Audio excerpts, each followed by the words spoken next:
শুভ সকাল বন্ধুরা, আপনারা কেমন আছেন? আশা করি আপনারা সবাই ভালো আছেন। আজ শুক্রবার, কাজের ছুটি, এসছি মাছ ধরতে। পামবাগানে শুক্রবারে তো ছুটি থাকে, সব জায়গায় ছুটি থাকে না, কিন্তু আমাদের এখানে শুক্রবারে ছুটি। তো এসছি মাছ ধরতে। এই যে প্ল্যান্টেশন, ওই যে সামনে একজন বন্ধু যাচ্ছে, আমি পিছনে।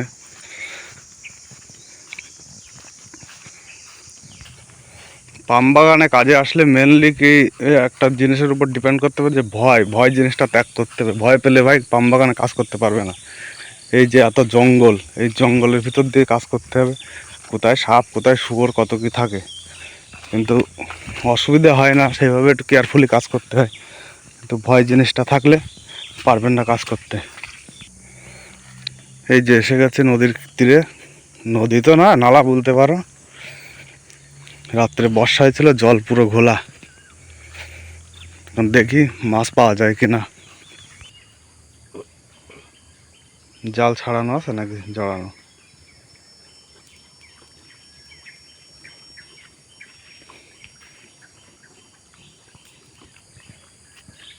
এদিকে আবার এই যে এই পুকুরের ভিতরে ড্রাম ভাসিয়ে তার সঙ্গে নেট দিয়ে তার ভিতরে মাছ চাষ করছে মালয়েশিয়ায়।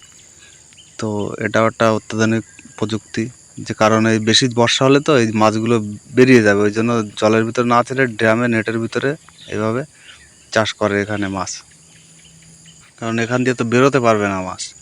এই যে সব ভিতরে সব মাছ আছে এখানে। এই যে ঘর। তো চলুন যাওয়া যাক, দেখি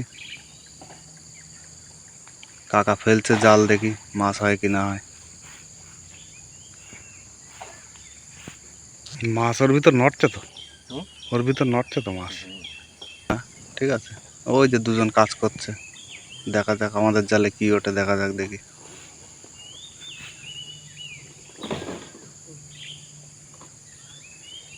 মানে সাইডে ফেললে বকবে না, ওই জায়গাতে ধরতে দেবে না, তাই তো? ওই জায়গা সব পুষা। ওই তো বিদেশটা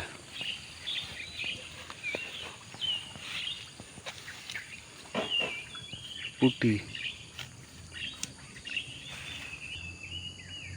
তো ভাই মালাই লোকদের এই যে অভিনব পদ্ধতিটা কিন্তু খুব ভালো। হ্যাঁ, যে যতই বর্ষা হোক যাই হোক মাছ কিন্তু বেরিয়ে যেতে পারবে না। মাছ আজকে বোধহয় বেশি হবে না, দেখা যাক, তবু ফেললে একটু কী হয়। ভিডিও ভাই লম্বা হয়ে যাচ্ছে, তাড়াতাড়ি দেখানোর চেষ্টা করব। আর যদি চ্যানেলটা সাবস্ক্রাইব না করা থাকে ভাই প্লিজ সাবস্ক্রাইব করবেন। ভিডিও ভালো লাগলে লাইক কমেন্ট শেয়ার করবেন। দেখ মাছ তৈরি করা, দেখ পদ্ধতি দেখ খালি।